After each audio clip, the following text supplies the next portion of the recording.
become environmental refugees. You have seen people leaving their centers to come and live in cities.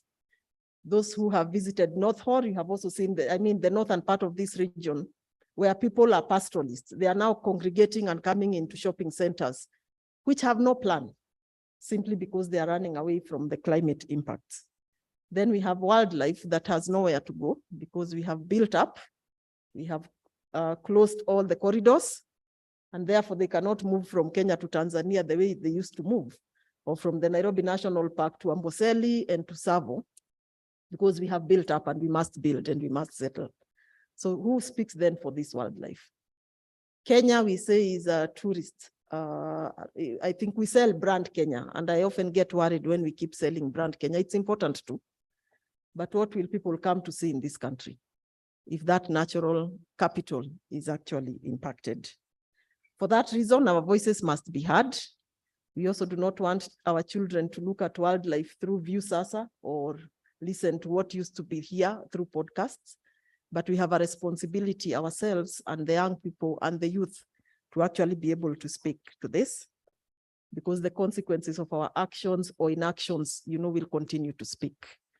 I say I probably belong to that last generation of people who understand what we have done and have an opportunity to do something about it. And we might be the last generation. Probably there won't be opportunity to change this.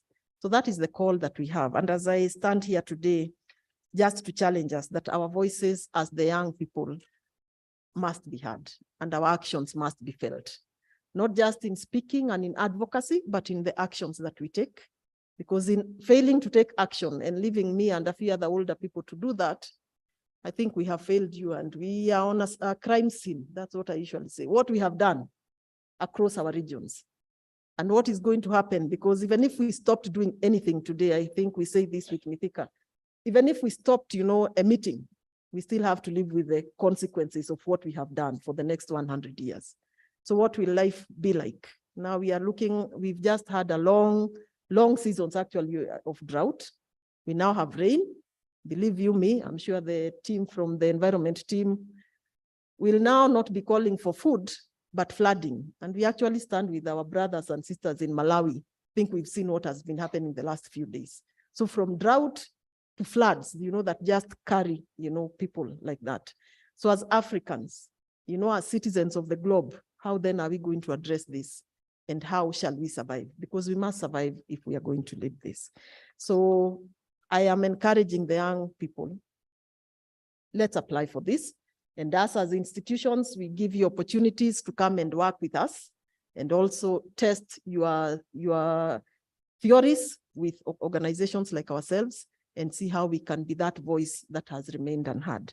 So thank you, Dr. Mithika. We are colleagues in that sector. We are in the civil society, and therefore we are asking that you join us, just to raise this voice going forward. I think I'll take the opportunity to welcome Dr. Mithika, who will speak more on this. Thank you. Thank you, Nancy. And this is a very good formula. So I'm sure I have the privilege now to invite the chief guest. So that is a very good format. Thank you. So thank you very much. And our friend, Dr. Kurauka, the chair of Department of Environmental Studies and Community Development, Dr. James Koski, the Executive Dean for School of Agriculture and Environmental Sciences here at Kenyatta University, and my friend, Dr. Gatama. We have a long history together. We are very privileged to have here representing the Ministry of Education. I think that's very important because we want to move the next level to expand the influence and this best practice we are doing with Kenyatta University to other universities. So that is going to be actually very welcome to us.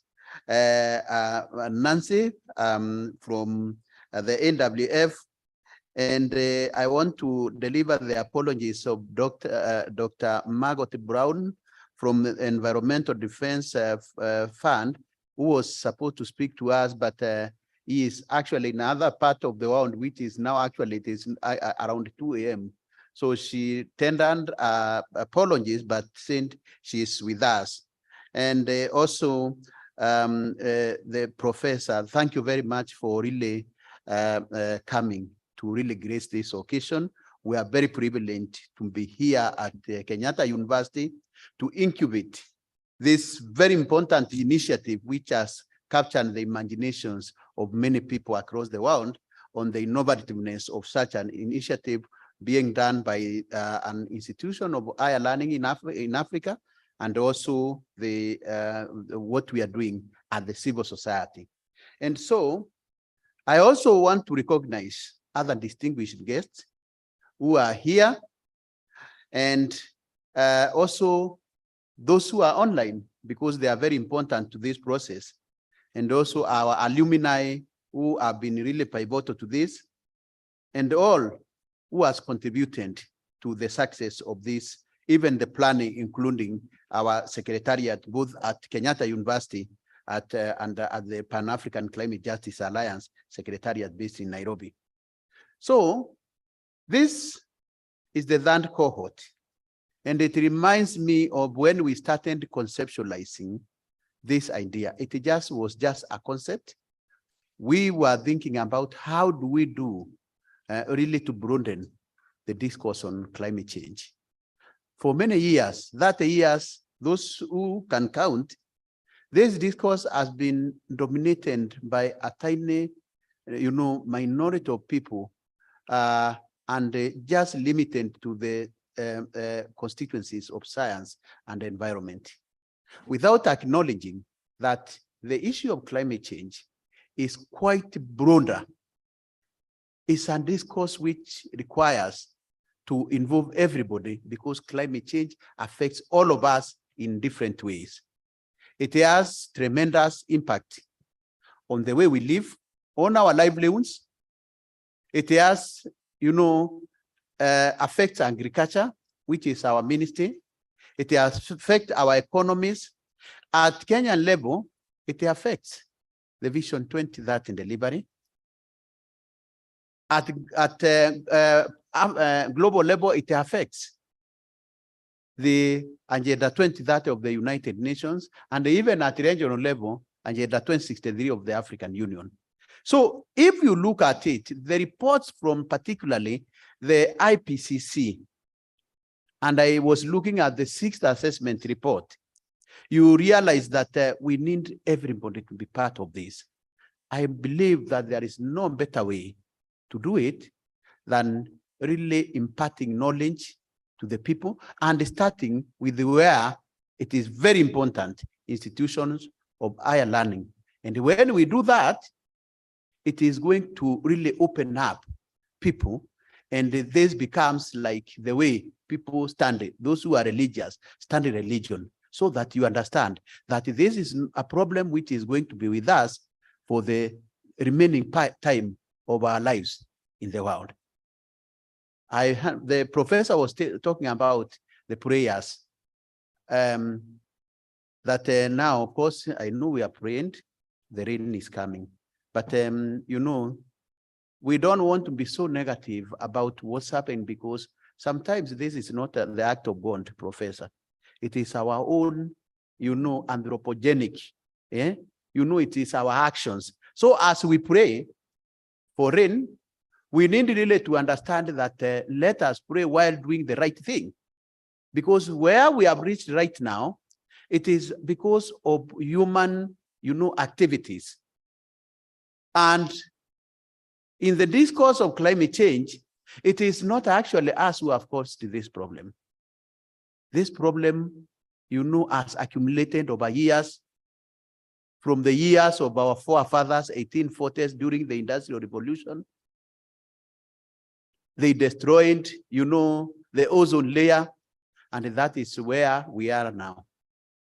And so we need people to understand when there is drought, and for the past 3 seasons, I think 5 seasons now, we have not received sufficient rainfall, particularly in the Horn of Africa and the Sahel region. And this is common in all over the world. Where we used it, it will never happen in Europe. You know, they thought that this is a problem of Africa. River Rhine, the largest river in Europe, its levels have gone down worryingly for the first time.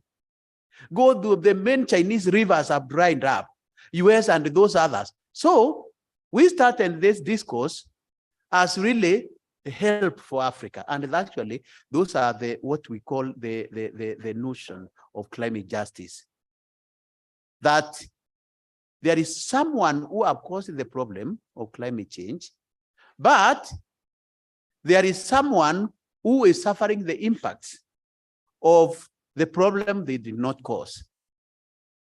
And so what happens in this, that according particularly to the United Nations framework on climate change, which is a globally agreed pact to address this problem, that we have agreed as the North, as those people who have caused it, that we are going to do this, first reduce emissions so that we mitigate, we stop, we reduce, you know, the destruction of nature. That the industrialized countries have done that in that convention. And of course, the people who are suffering the impacts of our problem, we need to support them to adapt to these challenges. That is adaptation, and we need to provide resources. So, based on climate justice then, what we have been asking is, have you delivered based on this, pact? 30 years later, the answer is no. Have you delivered the resources? Have you done something which should indicate that you are abandoning the profligate lifestyles and the dangerous, unsustainable mode of production and consumption which has visited us this problem? No, you still want to do that. But you want to transfer that burden of that action to us, the people who have not caused this problem. Those are actually conversations around climate justice.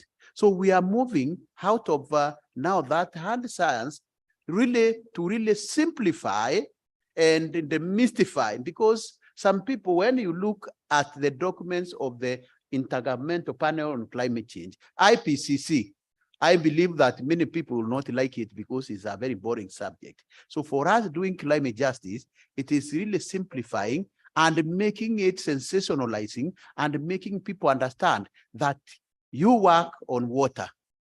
The water which is drying up. I come from the foots of Mount Kenya, where as a small boy, we used to swim. And in fact, when I went to university, I was not, because most people from the villages are villager like me, where we used to go, you can only, a pool, swimming pool was really, you know, an invention for us. But now, before I went there, I used to know how to swim because we had those natural pools. Right now, those who are being bored now, they will never find those. You know, nature has changed. It has changed. In my lifetime, I've seen things changing. And everybody is saying that. Those are the manifestations of climate change. Many will not understand. So it has remained so abstract that to understand it requires learning. And that's why I agree with Dr. Gatama that the next level, what we are going to do is really, in some countries, particularly actually where people are not suffering a lot in the north, they've taken it very seriously. It is starting at very basic level. At actually standard 1, grade 1, children are being taught, because these are problems which is going to live with us. You need to understand that now that we were used to seasonal rainfall, now because of shift of seasons, that is never going to be feasible again. So we need to look at alternative ways of growing our crops. So is it now irrigation? How are we going to do it when there is no water? Are we going to use groundwater? Or are you going now to purify the ocean water so that we can be using it? Egypt is doing that, and many others. So these are this is a serious matter of global concern. But the way we have gone around Africa, the one who is being affected actually is not seeing the seriousness of this matter the way it is in the North. Climate justice as a subject is now unexaminable, is a professional subject in the northern countries. But as we are, it is, I believe that it is only where it is mentioned, at least in Africa and in Kenya, it is only Kenyatta University. Let us grab for Kenyatta University for that purpose. And I remember we were discussing with Dr. Kuraoka, we were saying Kenyatta University has not started pioneering these things just now. It is one of the pioneers, even when the internet became, spread. They are the ones who started the African Virtual University. So this is again where we are starting again. And I'm happy the council is now considering really to anchor this into the curriculum of Kenyatta University. I can assure you, and I'm not a prophet, in the next 5 years, there is no African university which is not going to be teaching this subject. And if you are a pioneer, then you know where you stand in the history of histories. So we are very grateful, Professor, to be here for allowing us to use all the infrastructure in Kenyatta University. And I think this relationship will prevail for the years to come, so that now we can really be able to prepare ourselves for the future challenges and, of course, opportunities which are coming with this. So we want to turn climate challenges into opportunities, and already there is a way that is being done, and there is no other way rather than introducing it to the institutions of learning, because that's where we start packaging and formatting our students, so that we are not going to rely on narratives from the North. So we want the African narratives of climate justice. And when we go into these international conversations, it really pains me and those who are really Pan-Africanist, because you find somebody want to transfer the narrative from the US into the African. It will never work. But if we are not keen on this, our institutions, the African Union, the UN Economic Commission for Africa, our institutions at universities, then we are going always to be receiving, narratives which do not fit us. And then that is where the problem will be coming from. So I believe that we have that intellectual capacity. We have infrastructure in Africa to ensure that we package the way we see things, so that when it comes to adaptation, we adapt within our, our context. When it comes to mitigate, we do it. And that's why we have been even telling our governments, including our Kenyan governments, let us work together. As the civil society, I believe we have a lot to offer. I remember, Professor, the Climate Change Act 2016, which is celebrated all over the world. It did not emanate from the executive. It is not the Ministry of Environment which actually came up with that law. It is us, the civil society. So the need for it, worked with the voluntary members of parliament. We introduced that as a private members motion. It grew, and Joseph is here, and the two former MPs, Joseph and my friend there, Barua. We worked with them when they were members of parliament, with reluctance from the ministry, because sometimes the ministry can be very hostile. And we hope that we're going to work together. I hear now they want to change the law so that now it suits them, it kicks out civil society. I urge them to stop doing that. You don't do laws to serve your personal short-term interest. Let us work together for this country, for this continent, because we believe that that law, for instance, is very, very progressive because of the framework of inclusivity, which is in that design. But when you change it to kick out civil society because you have agreed on principles, I think that is not the way to go. We need really to be open. We are all Kenyans, we are all Africans, and we want the best of us. The fact that we differ, and that's why I'm in the civil society, that's why there are some others are in the government, is because, you know, you serve at your capacity, and disagreeing does not mean that we are enemies. We disagree to agree, and the fact where you find people agreeing always, there is a problem, and we need to be able to have tolerance towards each other.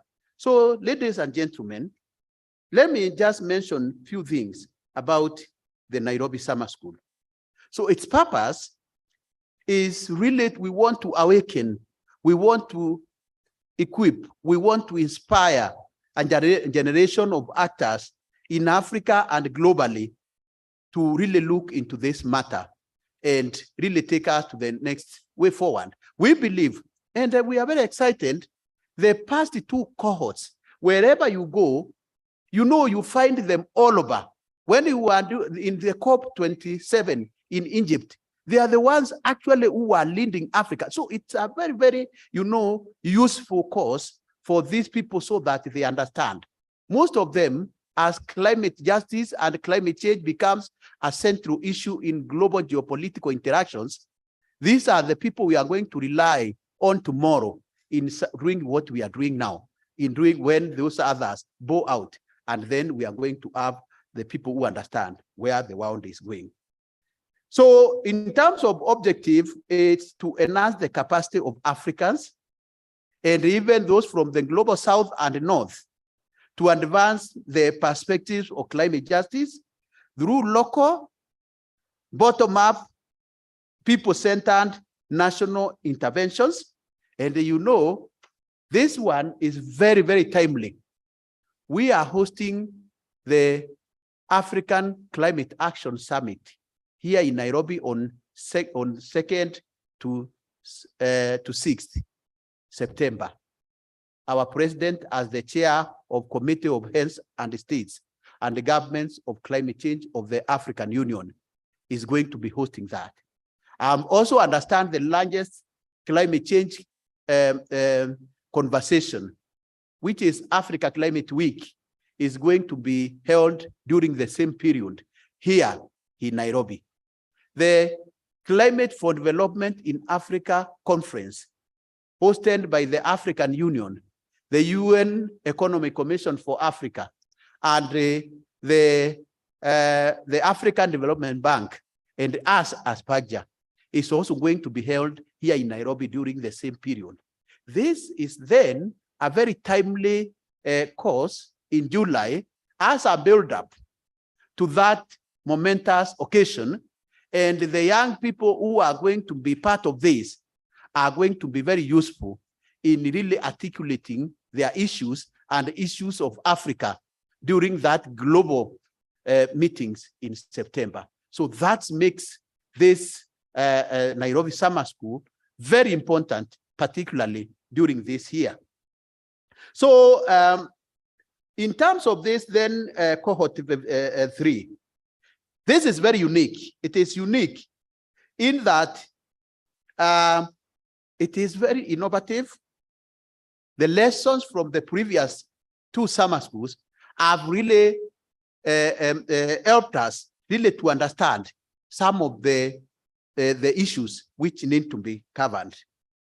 So it shall have a specialization approach to enable the young people delve deeper on the subject of interest, as shall be shared later in the program by my colleagues. And you understand, as Dr. has said, this we are looking into really having recognizable certificates for the cohorts so that you can go and present it. And this is a certificate of not attendance or specialization, which even we can grow into a higher education, masters, and even PhDs, because we are in discussion to do that.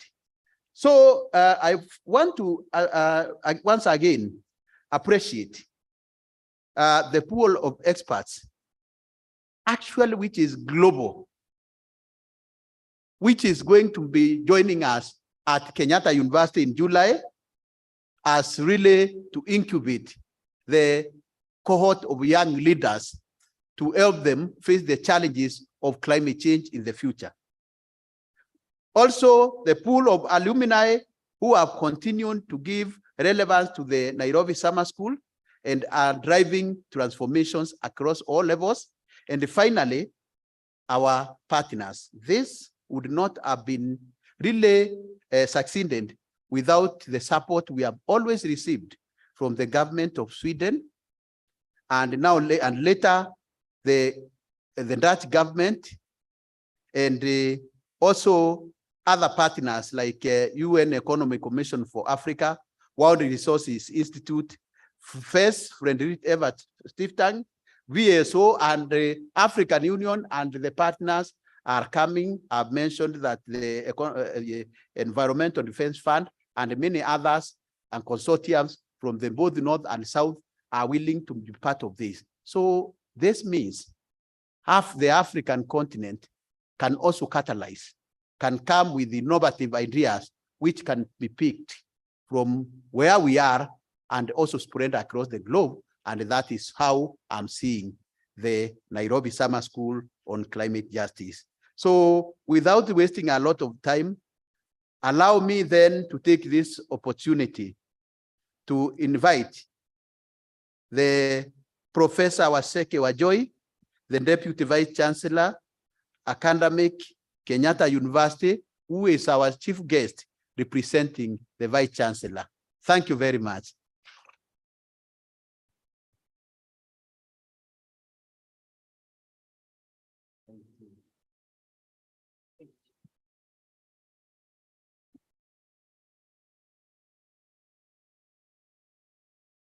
Yeah. Good morning. Thank you very much, Dr. Mithika.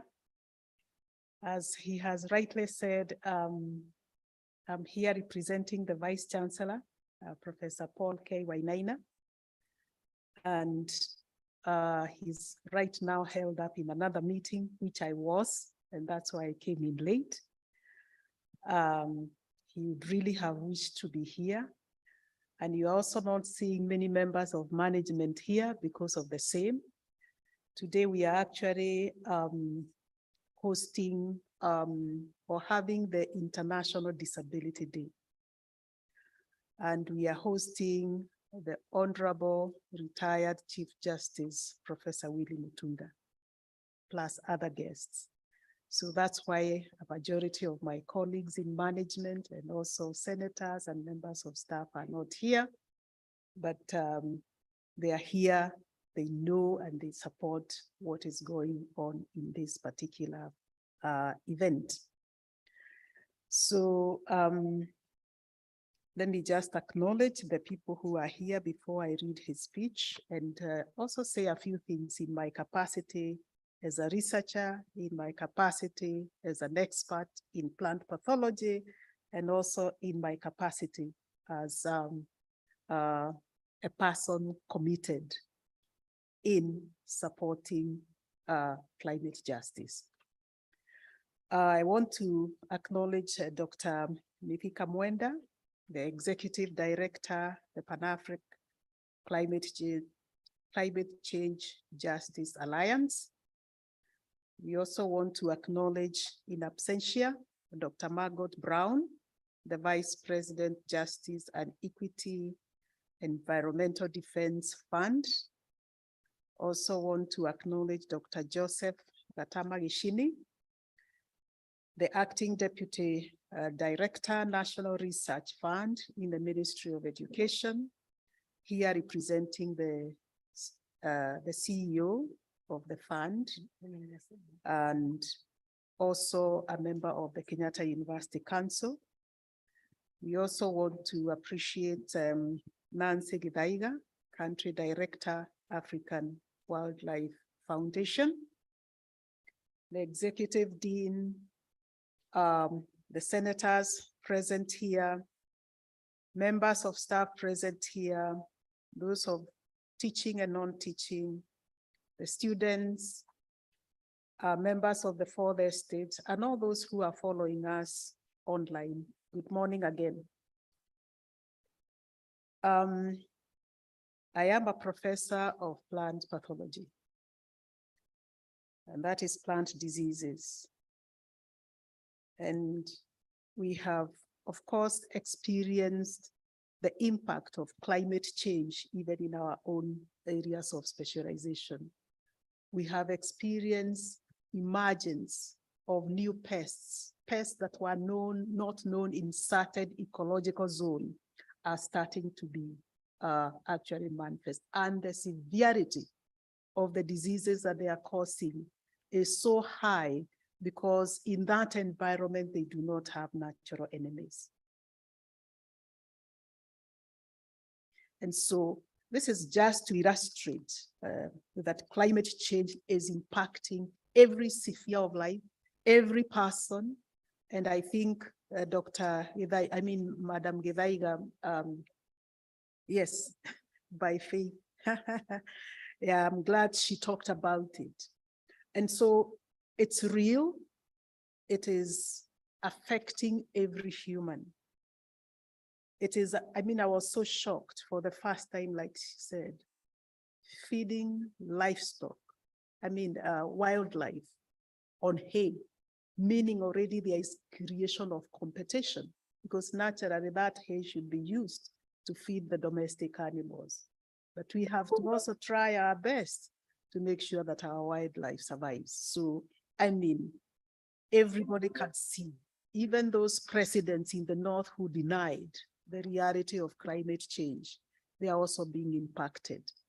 I visited my home village, which I have not done in a very long time because we shifted from there. And I almost wept because the very river that we would draw water from has dried up. It's real. It's real. And I want to say we can engage in blame game. But is that going to be a solution? We can say it is the big boys. And so the global South is suffering. But is that going to be a solution?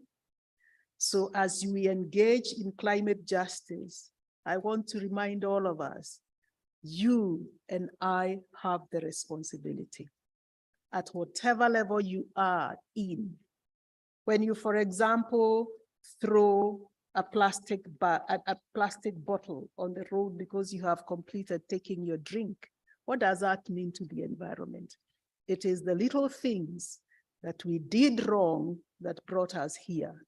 And it is the little things that we are going to do correctly and correctively that will cause us to effectively mitigate and be able to be resilient in dealing with this climate change.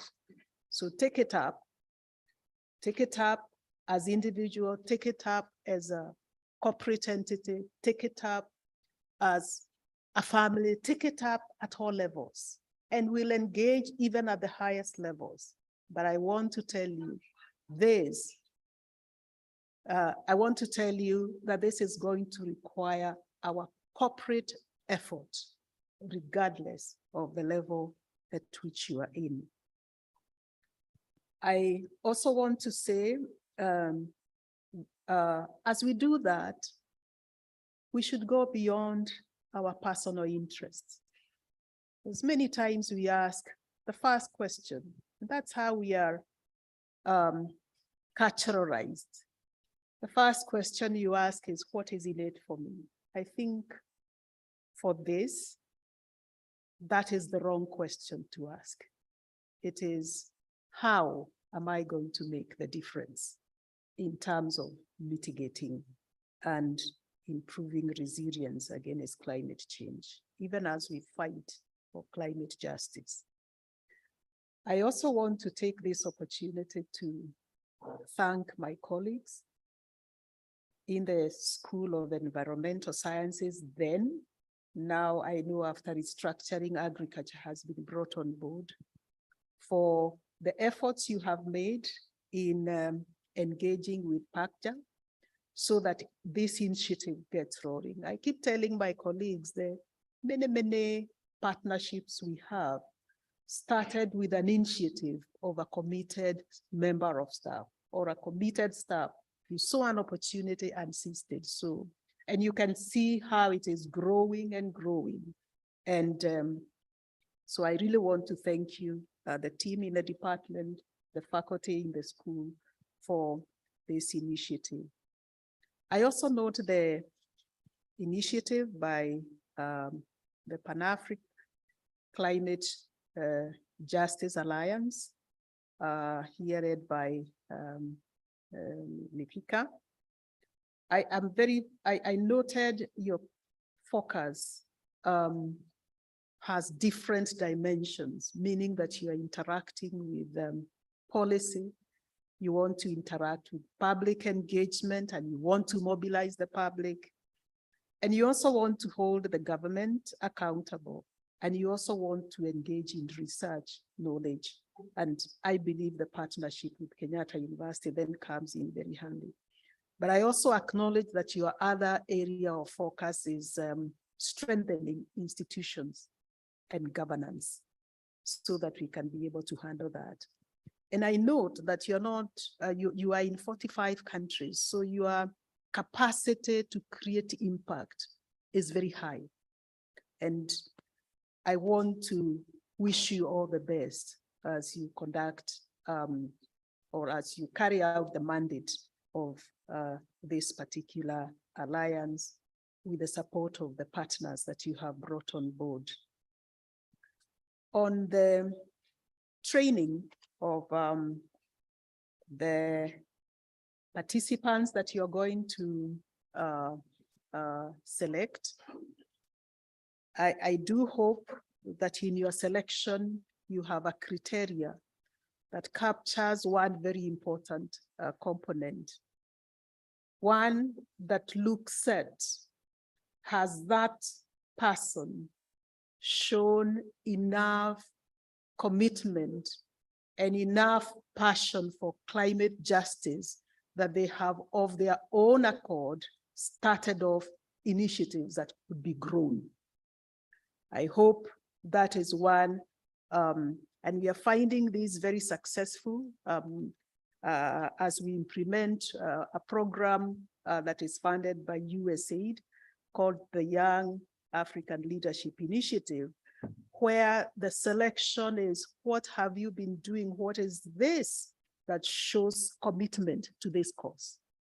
Because then all they need is a little support and they go roaring.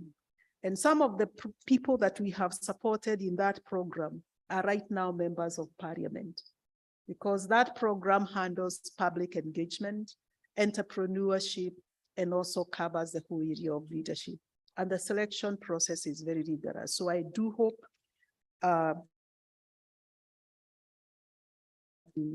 make it easy for scaling up. Otherwise, now I'll take this opportunity to share with you what the Vice Chancellor would have wanted to share with you in the sitting.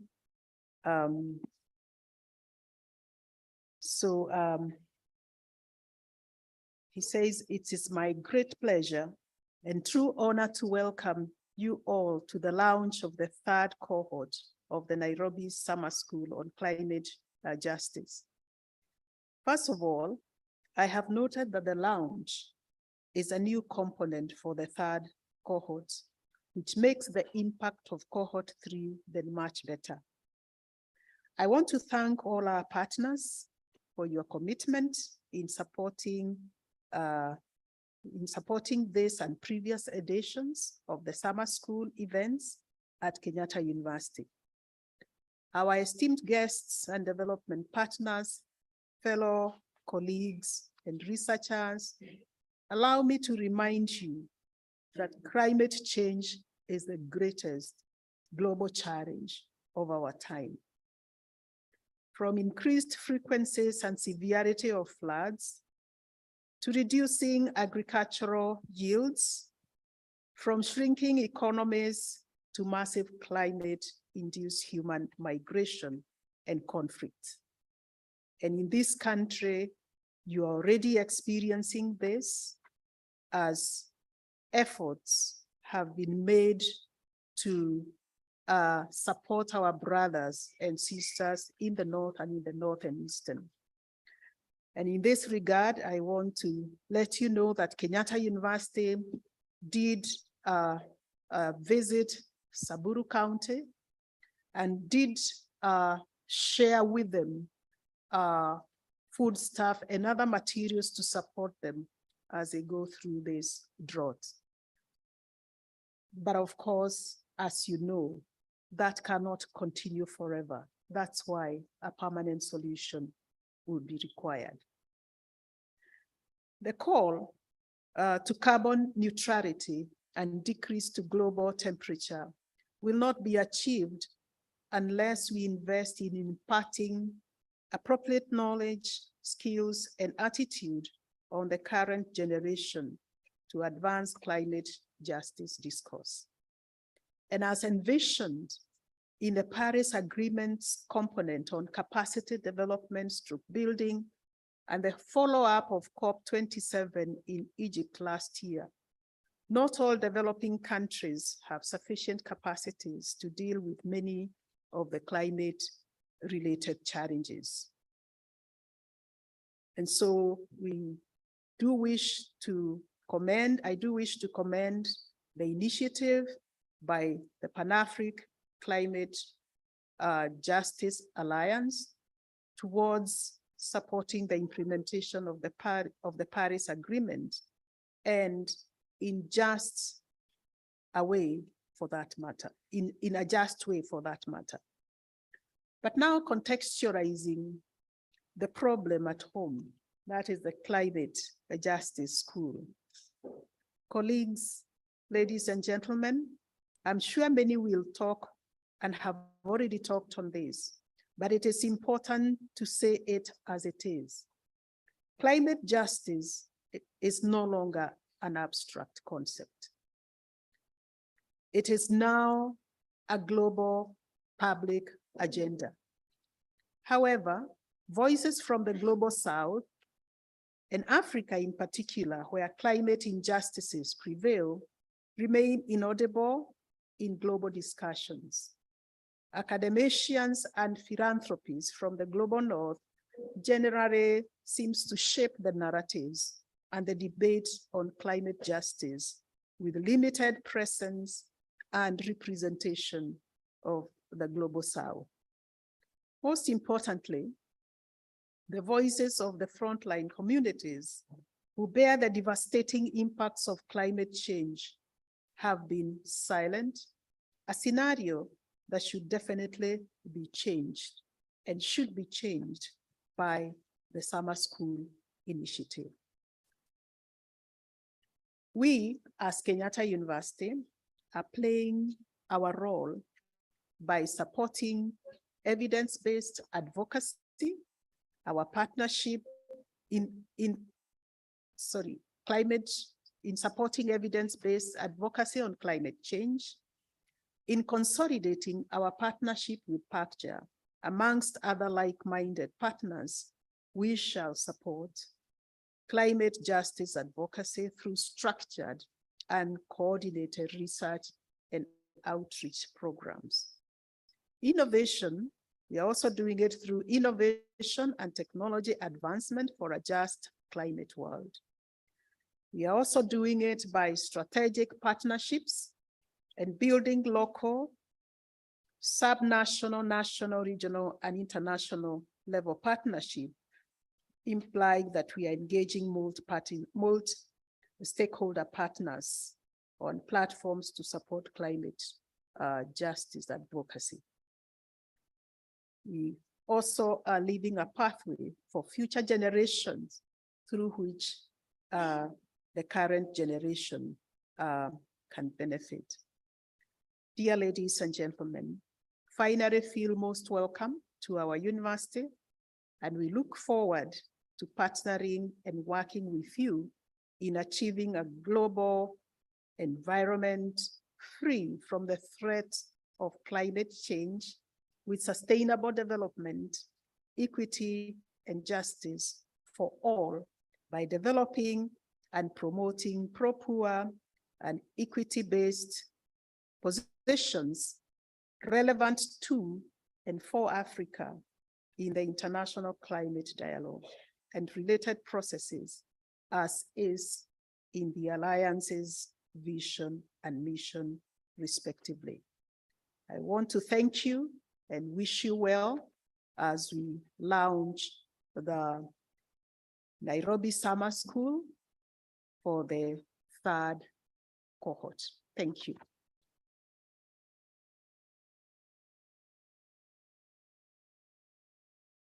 Thank you so much, Professor Washeke. Thank you for even finding time to join us despite your busy schedule. I also want to thank all the speakers that have made their speeches. Tuwapigie makofi tafadhali. So before we go to our next session, I want to recognize the presence of other guests who are here today. I want to recognize the presence of Pelham Kenya, the Nairobi Summer School alumni who are here with us today. I want to recognize also staff and also students from Kenyatta University who are here with us, NGO Council, WWF, FES, University of Nairobi, the other universities who are joining us today, University of Nairobi, Strathmore, and the Technical University of Kenya. I want to recognize also media that are present with us today. I know that Oxfam is here, karibuni sana. We have WRI, NRF. We also have St. Paul's University. We do have Vision Legend, WCO, AFSI, VSO, and also Kenyatta University Environmental Club, karibuni sana. Wangari Maathai Institute of Peace and Environmental Studies. We have also FEMNET and all the online participants that are here with us, so feel welcome. I want us to go to our next session and invite our Head of Policy and Advocacy and Communication, Mr. Philip Kilonzo. Karibu, Philip.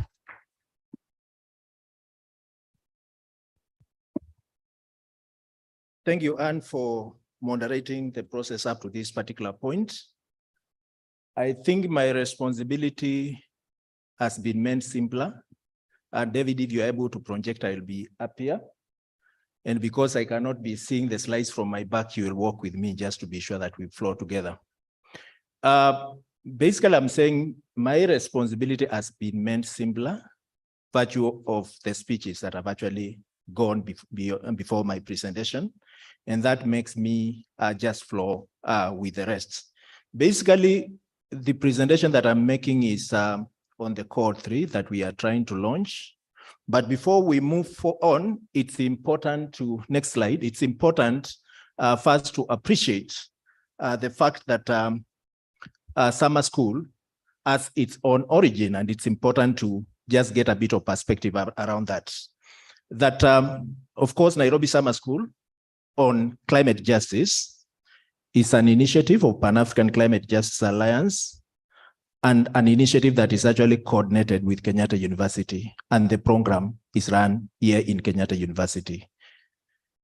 And as Dr. Mithika has said, the school is designed to provide timely opportunity for long-standing scholars, scholar activists, community-based scholars, and the young generation of climate justice, just ensuring that we have a sufficient pool within the continent of Africa to drive the climate justice discourse across.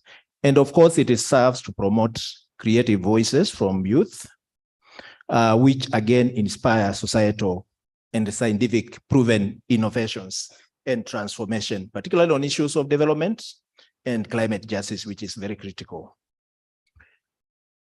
The school, next slide, the school serves the purpose of awakening, equipping, and inspiring a new generation of actors in Africa and globally to address the question of climate justice, including intra and the intergenerational equity, which is extremely important. And we do that through enhancing capacity of Africans and our allies to advance climate justice perspective, particularly at local, national, regional, and global level, and using interventions across those particular levels. The specific objectives, the school has 4 very clear but quite compact objectives. I'm trying to walk through this because it has been spoken about.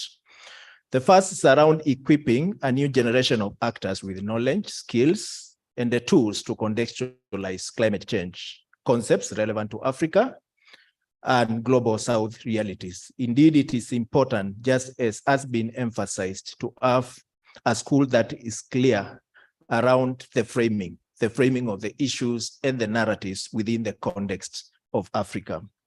And then again, the school serves to build existing climate justice competences through information landscape, peer learning, and reciprocal mentoring in global South and beyond. Meaning that whereas the learning starts from this particular school, the school itself draws experiences from beyond here in terms of expertise, but then other additional processes of learning continue to then leverage on the spaces and knowledge that is available beyond the context of Africa.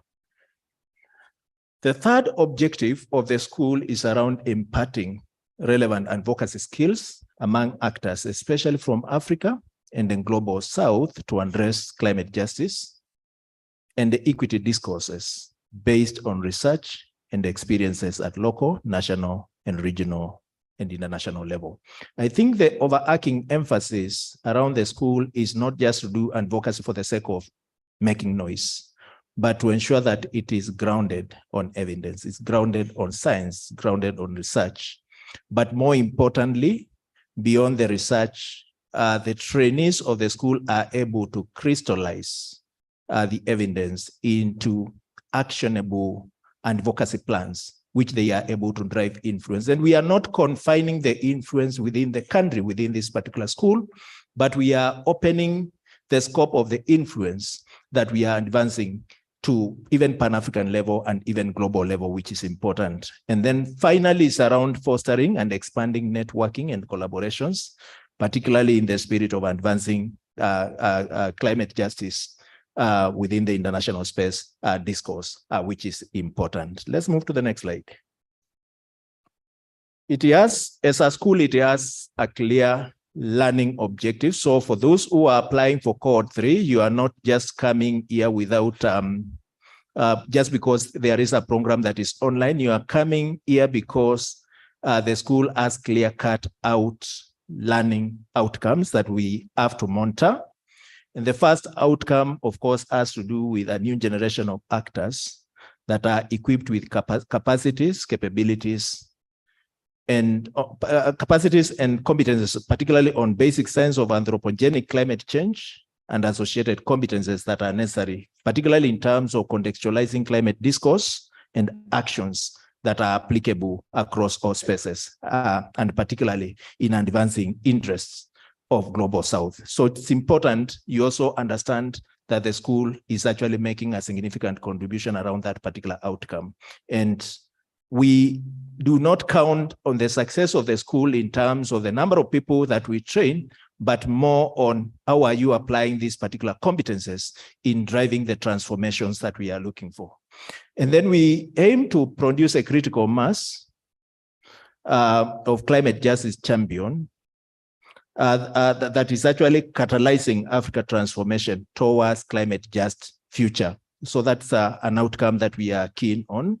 And then the third outcome is around climate justice and advocacy on the continent that is based on evidence and endogenous research, meaning that out of the school, we are keen to ensure that out of the process, we are able to see scaled up advocacy action, again, that is informed by our own analysis. And then again, it aims to forge strong partnerships and the platforms for purposes of pursuing climate justice. So those are the broad learning objectives. It's important to know that the objectives are not necessarily premised within the school itself, but subsequent processes that the cohort that undergoes a training is able to pursue. In a very quick way, I'll just say that it's difficult to summarize the achievements or previous engagements, particularly in cohort 1 and cohort 2 of the Nairobi Summer School. It's quite difficult. Every time I try to summarize, I see something new and I say this, wow, this is quite interesting. But beyond training the 700 students, we must emphasize that those that went through the first and the second cohort are quite active actors in terms of climate action and driving climate actions in different countries, and that is quite key. And out of that activity, we've seen young people being able to create their own platform, practice platform within which they are able to share their information, share ideas, and coordinate their action, which is quite important.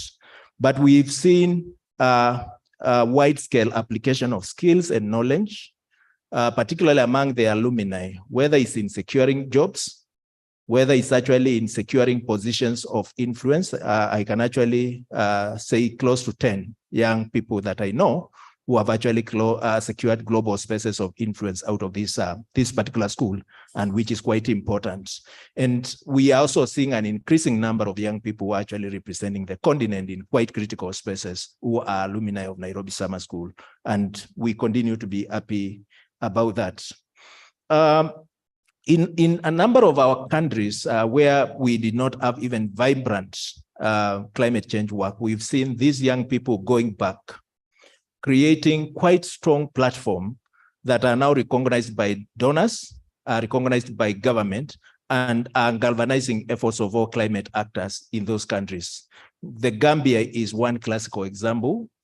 We have Namibia. Namibia is a second classical example where young people have actually positioned themselves. We've seen young people all the way from Morocco, really revamping the organization of civil society and really making these platforms quite vibrant and creating a niche and a space within which their work is actually recognized within government quarters. And we are noting the interest that is actually evolving, particularly for the young people to join the team of the African Group of Negotiators, which again is a group that canvasses interests of Africa in climate diplomacy within the UNFCCC process. And that's something that we must begin to speak about. We are having a number of innovations, some that are being rewarded. We know there is an innovation that was actually rewarded in COP27 and driven by young people. And there is also another one that was widely publicized within the Asian space, again, led by alumni of the Nairobi Summer School. Because again, the alumni pursue different interests, but I'll say it's difficult to understand. But those who are within the club of the alumni know the conversation that is happening within that particular space. Moving to the next slide, that slide is interesting because it shows you the combined attendance of Nairobi Summer School for cohort 1 and cohort 2. And when you combine cohort 1 and cohort 2, basically you'll see that there was less participation of women. Women were, female students were at the range of 43.7%, combined cohort 1 and cohort 2.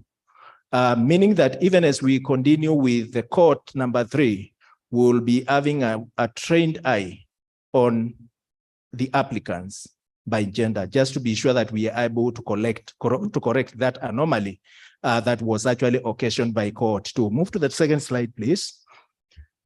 The second slide begins to show the tilt, and actually this is participation by gender in cohort 2 of the Nairobi Summer School. Of course, we had 52% of young people of female gender attending the second cohort of Nairobi Summer School. A demonstration that the partnership that is actually responsible for implementation of this program is quite conscious about gender considerations and implementation of gender considerations within this particular program. And we will continue to build in this spirit in terms of ensuring that we are well balanced and we are quite well representative in our processes. We also have considerations that we are making around disability inclusion, which is quite key in the process. Basically, the next slide, basically, we've used color just to demonstrate countries. The color has no connotation, but it's basically to show that we are covering the entire Africa. But looking at Cohort 1 and Cohort 2, we've been able to cover not only Africa, but also other 3 continents. We had people applying from Asia, from Americas, and also Europe to attend particularly the first summer school. The second summer school was heavily concentrated within the African space. So it is indeed important just to highlight that. When you look at the attendance per country, because it's also important to take note of that, because we want to ensure that even as we move to Cohort 3, we are able to leverage on our Pan-African presence to continue to create a strong pool of actors, social change actors, particularly in the realm of climate change across the continent. And if you look at that, you will find we are still heavy in Kenya for reasons that are clearly understood. That Cohort 1 was a pilot, drew quite a lot from Kenyan representation. And the relationship that we have with Kenyatta University has continued to endear quite a number of applicants from Kenyatta University. We will continue to, even when we appreciate that particular partnership, begin to see how we leverage on the same. When I go to the cost implications, you'll also begin to see why, again, that trend, because it's slightly less costly to implement the program within the context in which it's done than as opposed to the other countries. But the essence of Cohort 3 is, again, to continue leveling and ensuring that we have a pool of young people driving transformation across Africa, as the graph is basically showing. It's actually showing you where we drew the participants for the last 2 cohorts and where the alumni are coming from. Now, quickly transitioning into and beginning to give students who will join the Cohort 3 of Nairobi Summer School a sneak preview of what to look for. It is important to appreciate, next slide, that the Cohort 3 is actually organized into 6 modules. The first module will actually be basically an introduction to climate change and climate crisis, and dealing with the introductory elements, the definitions, the foundational issues, the scientific elements that are important to be galvanized in that particular space.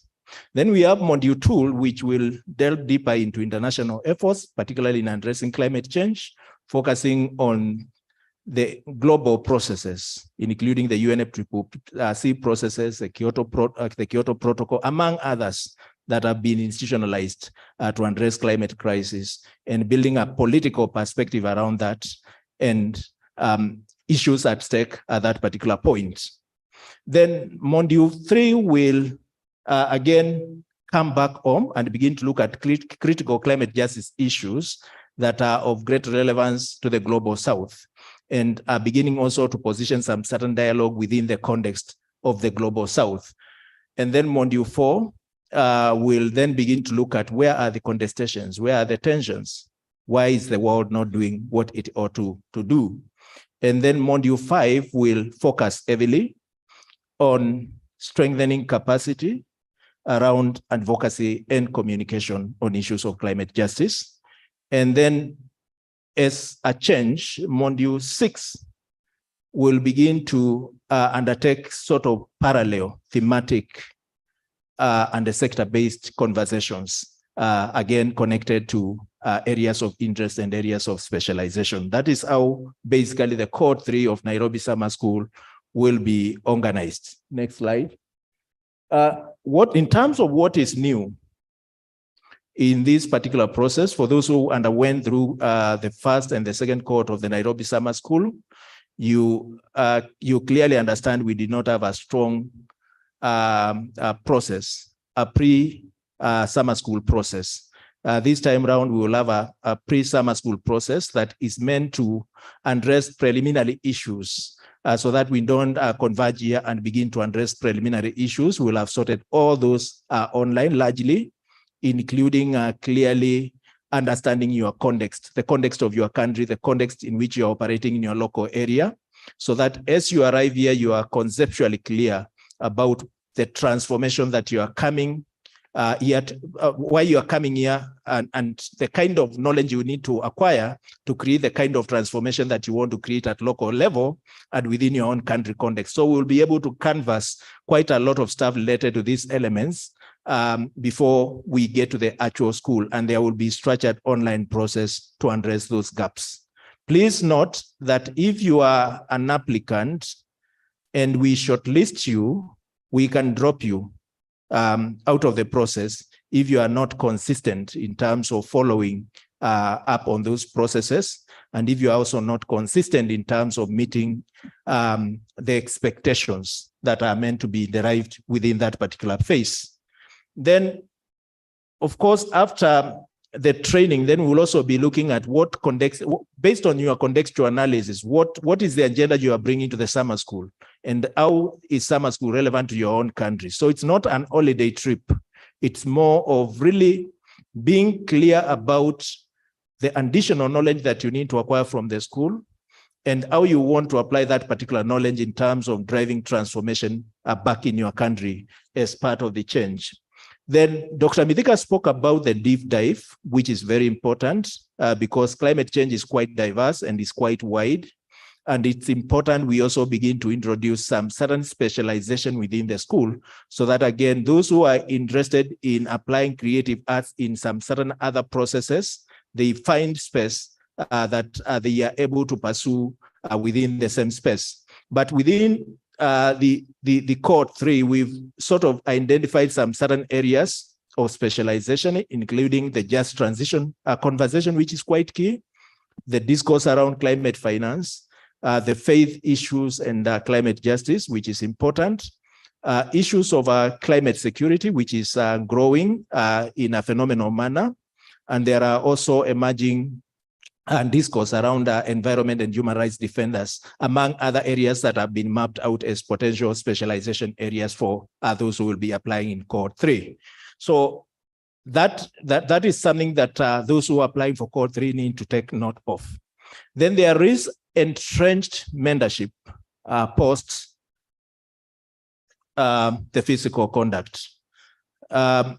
I took that photo because it's important to know how the mentorship is happening. It's actually happening beyond the learning environment. Some of the alumni are also interfacing with some of our partners, strategic partners and donors, and also looking at how best we can actually continue to drive the influence together. So in this cohort, again, the theme will be around connecting ideas, shaping narratives for climate justice. The languages, for those who want to apply, it's important we make it specific that it will be in English and French.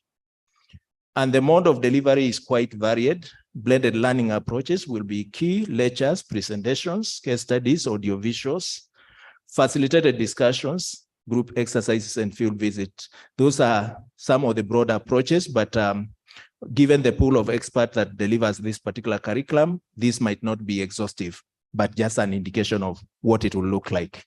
In terms of structure, school structure, of course, I've talked about the pre-training online session, the in-person, and the post, which is important. And I think the question of certification has been spoken about.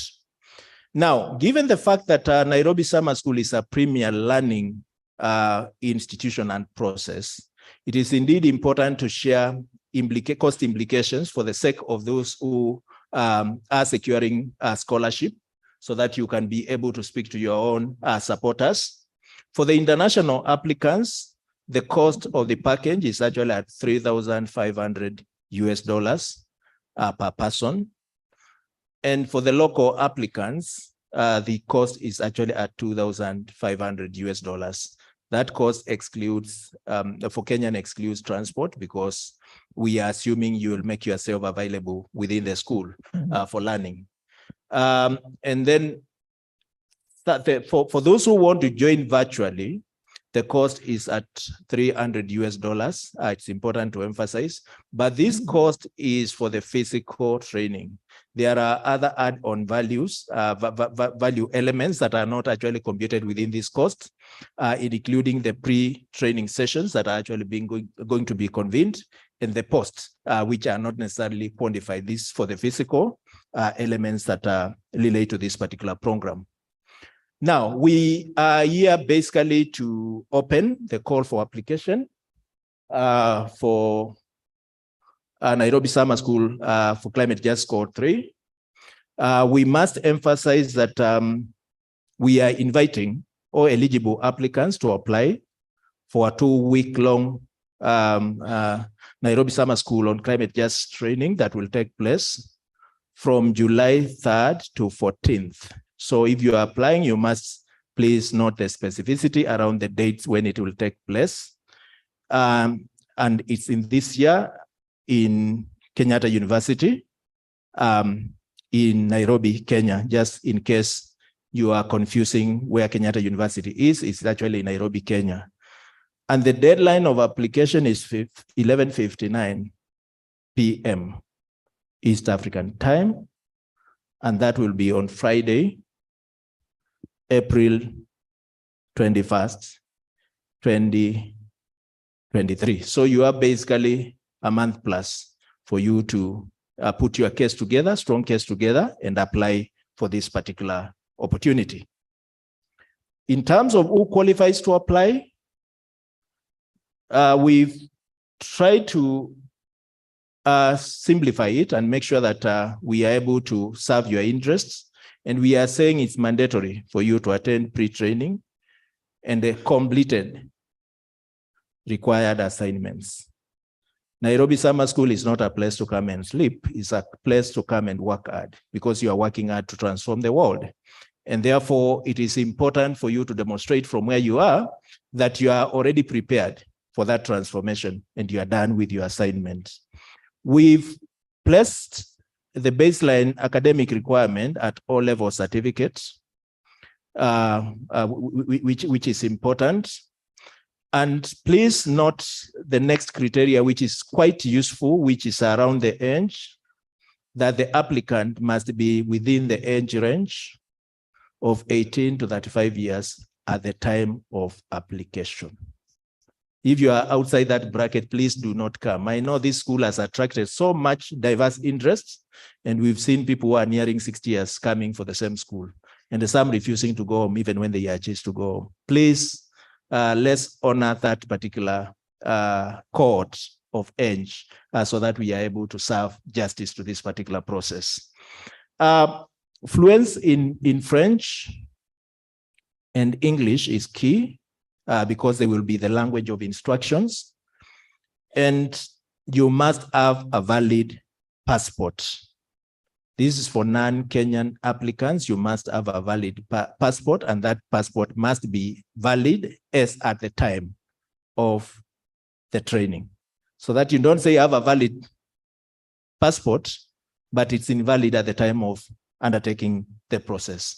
So basically, that is it in terms of overall details. I will request we play a quick video clip to guide you on how to apply, and that will bring to a close the whole process of our application. We've tried to make the process extremely simple, easy to follow, and straightforward for application. David, over to you. Thank you. So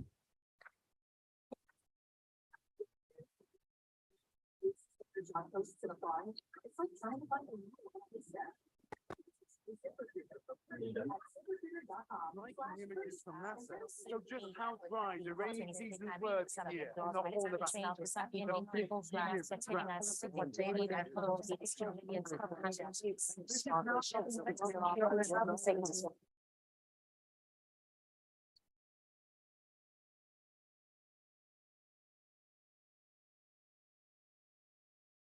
Every day, we continue to witness the alarming consequence of our actions. The very fate of our planet hangs in the balance as we confront an unparalleled threat. Climate change is an urgent global crisis that requires urgent global action. But despite the fact that developed countries are the largest contributors to greenhouse gas emissions, they have failed to provide adequate financial and technical support.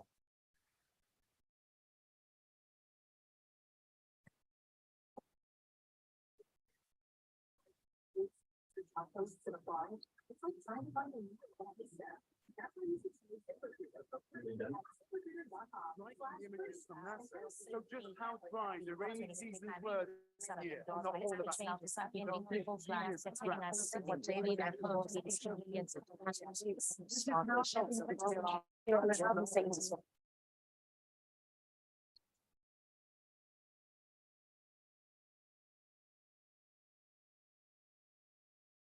Every day we continue to witness the alarming consequence of our actions.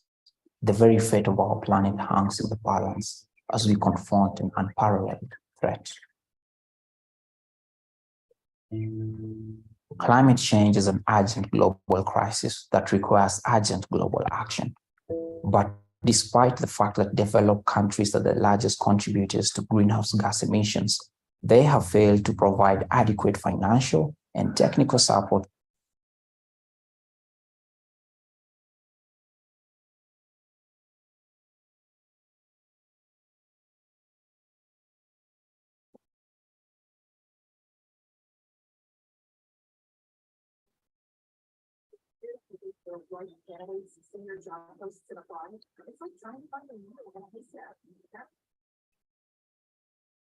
Nairobi Summer School on Climate Justice, Cohort 3, is coming up this year.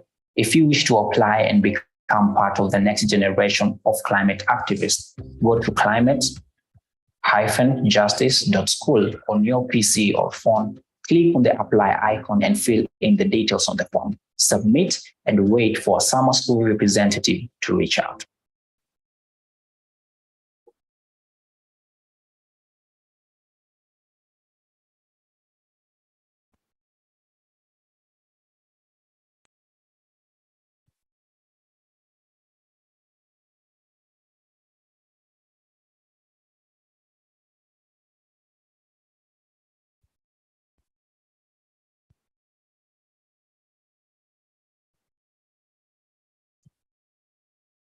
David, you can try to replay again.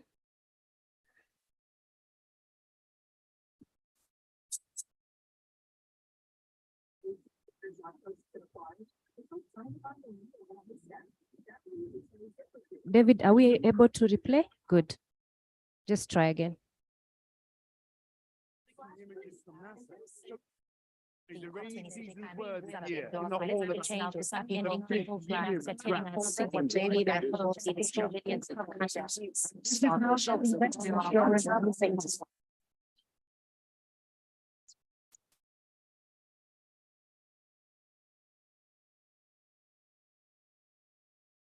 Every day we continue to witness the alarming consequence of our actions. The very fate of our planet hangs in the balance as we confront an unparalleled threat. Climate change is an urgent global crisis that requires urgent global action. But despite the fact that developed countries are the largest contributors to greenhouse gas emissions, they have failed to provide adequate financial and technical support to developing countries to mitigate the impacts of climate change. The harsh realities is that the world's most impoverished and vulnerable nations are being disproportionately ravaged by the merciless effects of climate change. Africa contributes to only 3.8% of global carbon emissions, yet it suffers most from climate change. In 2022, 36.1 million people were affected by severe drought in the Horn of Africa alone. We stand at a critical juncture in our planet's history, where the impacts of climate change affects our very own existence. But amidst all this chaos and despair, there is a glimmer of hope. Me and you, each and every one of us has the power to make a difference, to fight for climate justice and help build a sustainable future for all. You may have already taken small steps to combat climate change, but what if you could do more? What if you have the knowledge and skills to amplify your efforts to make a real impact? That's where the Nairobi Summer School comes in. An immersive and transformative experience that equips you with the skills and insights to take your fight for the planet to the next level. Join us on this journey towards a better future, and let us unleash the full force of our collective power to tackle the greatest challenge of our time, climate change.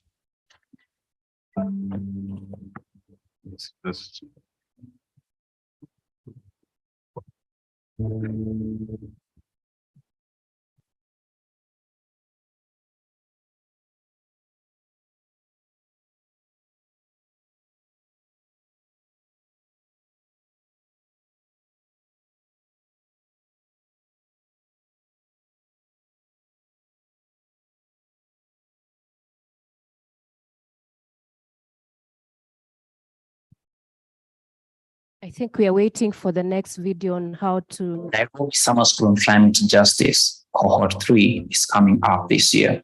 If you wish to apply and become part of the next generation of climate activists, go to climate-justice.school on your PC or phone. Click on the apply icon and fill in the details on the form. Submit and wait for a summer school representative to reach out. So much. A clap. Yeah, thank you so much, Philip, for taking us through the application process and the objective of the summer school. As we come to the close of our event today, I want to invite our chief guest to come in front. We want to unveil the call officially. So DVC, ED, and our chief guest, please join us here as I invite Caro to help us in the unveiling session. Dr. Kirauka and all the guests who are here with us. Karibuni. Lucy.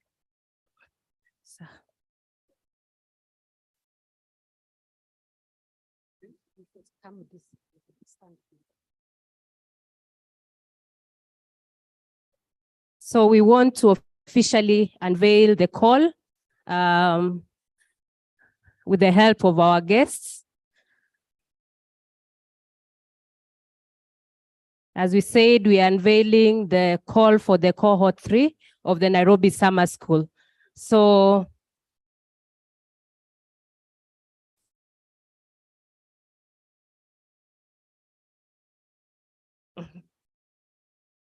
allow our guests to just organize ourselves before we unveil.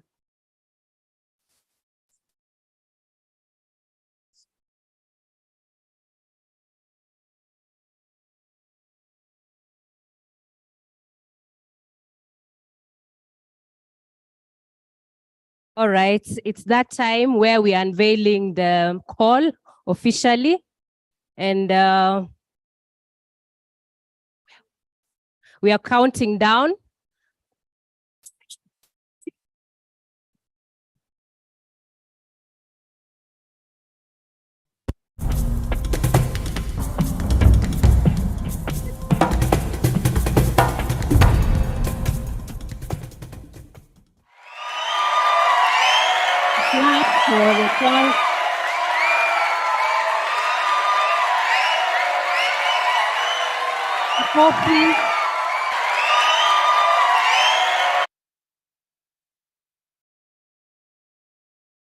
So officially, we've unveiled the Nairobi Summer School on Climate Justice, Cohort 3 call for application. Asante sana. Makofi and another time. So I would request our chief guest to just come in front, then we take our a few photos before we go to the next session of the program. So we'll take a few photos as music play. Meanwhile, I want to invite Jesse to play some music as we take some photos. Jesse, please. So we are officially unveiling.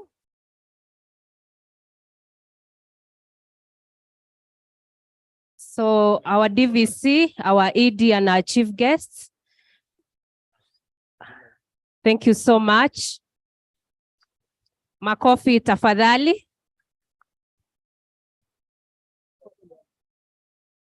So you want to read it out, DVC?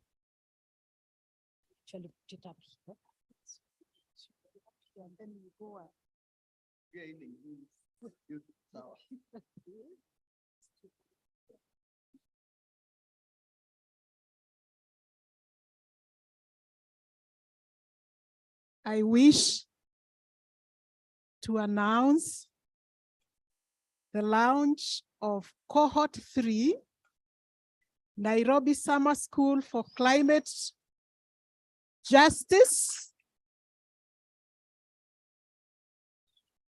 with a theme, connecting ideas and shaping narratives for climate justice.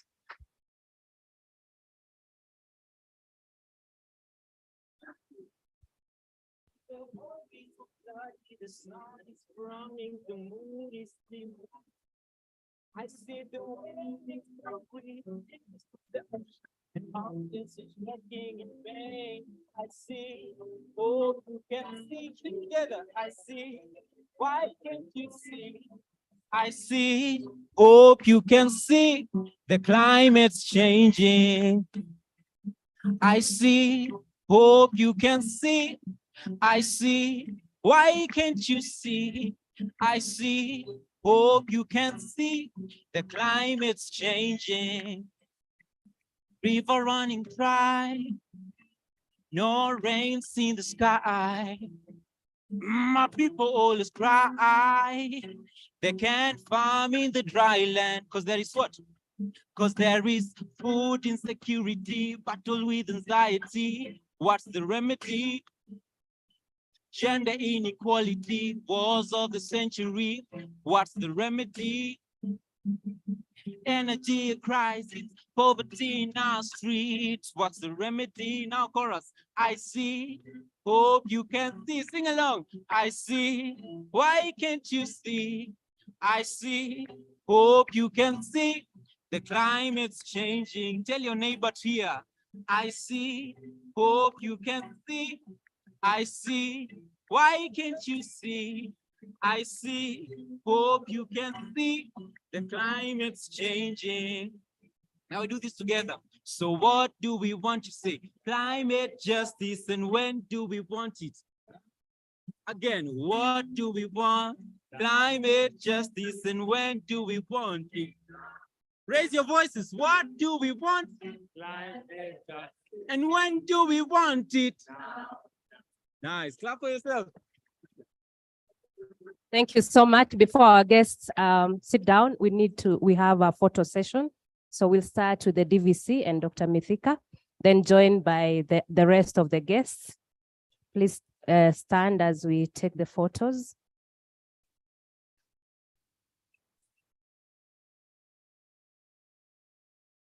Thank you so much. We can be joined by the rest of the guests. Fathia, you please join also in the team.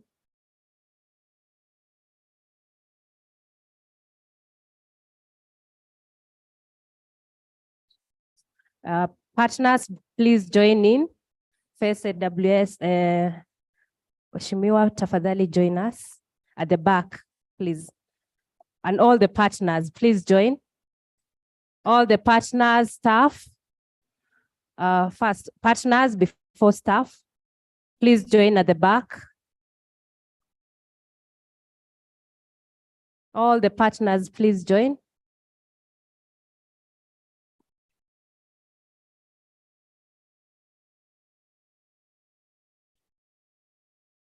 Then we now have staff from PACJA and other partners who supported in planning for this meeting, including the Nairobi Summer School Coordinator. Sylvia, please join us.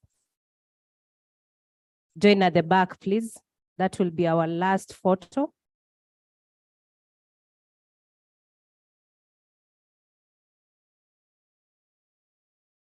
Staff, please. I'm being told there are summer school alumni within us, among us. Please join.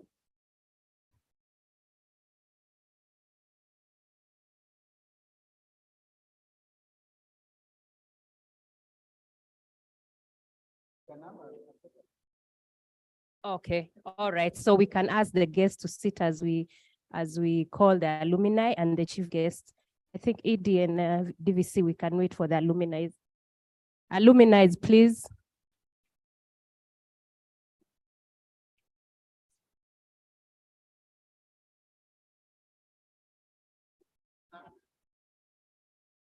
Some at the back so that we have a balanced photo.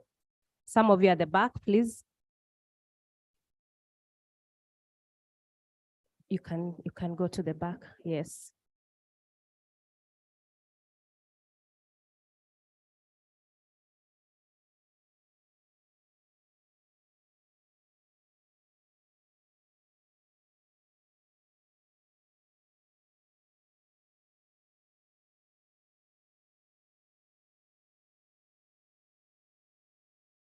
Thank you so much.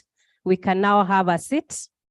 And then I want to invite Faithfulness Joshua to give a vote of thanks. Then we can close with a word of prayer.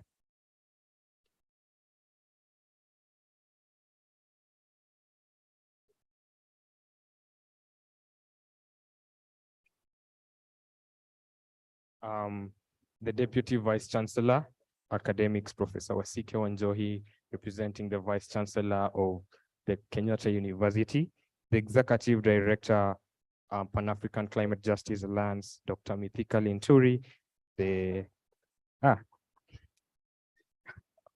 Mithika Mwenda, sorry, the County Director, African Wildlife Foundation, Madam Nancy Githaiga, the Acting Deputy Director, National Research Fund, Ministry of Education, the Executive Dean, School of Agriculture and Environmental Studies, Kenyatta University, that is Dr. James Koske, the staff of the institution, distinguished guests, directors present, ladies and gentlemen, good afternoon.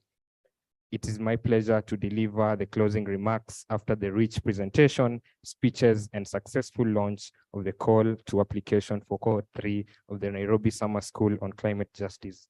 I applaud PACJA, Kenyatta University, and the partners for launching this great yet to be experienced third edition, which creates a platform for the summer school participants to learn, interact, and share innovative ideas to catalyze economy-wide transformation in climate catastrophic world. We can't end this session without appreciating PACJA and partners for the efforts to uplift and equip the youth with information, since we all know that knowledge is power, but that knowledge can't be power without information. This is a revolution you are leading.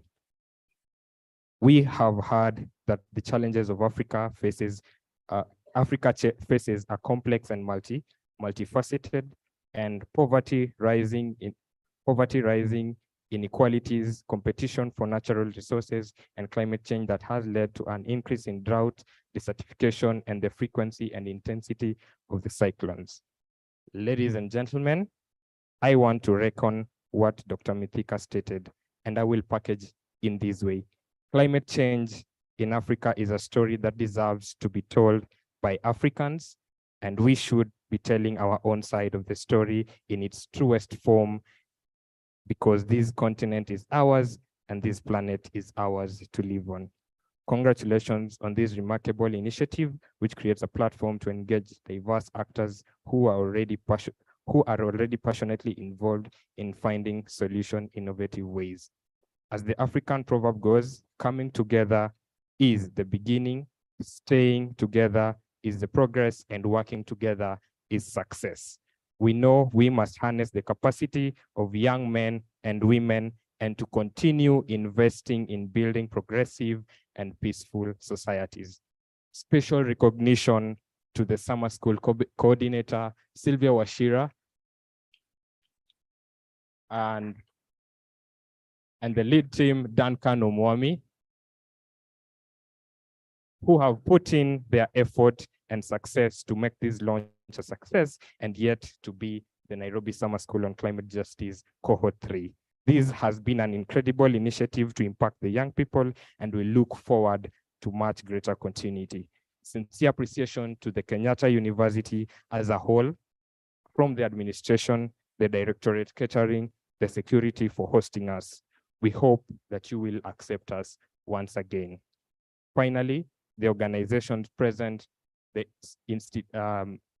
institutions present, members of the Fourth Estate and present, and every participant, to you all who have joined us today and made this launch a success, I really want to thank you, and we thank you. God bless you so much.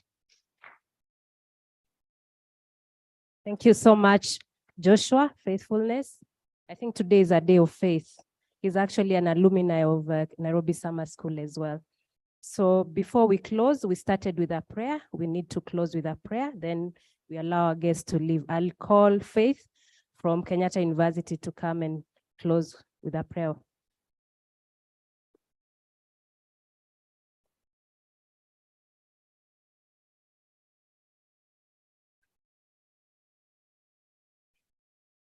Hello guys, I hope you're doing fine. I'm not from Kenyatta University, but I graduated from Kenyatta University last year. I'm currently working with WCO as the research lead officer. So let's bow forward of prayer. Our dear and everlasting Father, we come before you this particular time. We say thank you for guiding us all through from the start of the session, Lord. As we've launched this cohort 3 for the summer school, Lord, we pray that you'll guide us so that the session, so that the event will be of success, Lord. As we part ways, be with us and guide us. For this I do pray, trusting and believing through Jesus Christ our Lord. Amen. Thank you so much, Faith. Now we've come to the close of this event, and I want to invite our guests. I'll allow our guests to leave to have tea before the rest of us join. So with the help of Kevin, so we'll have the guests leave first, then the rest of us will follow. We have tea served, and thank you so much. As we close, we'll also invite Jesse to close with a song as we go outside. So let's allow our guests. The rest of us can wait. Thank you so much. The rest of us can wait.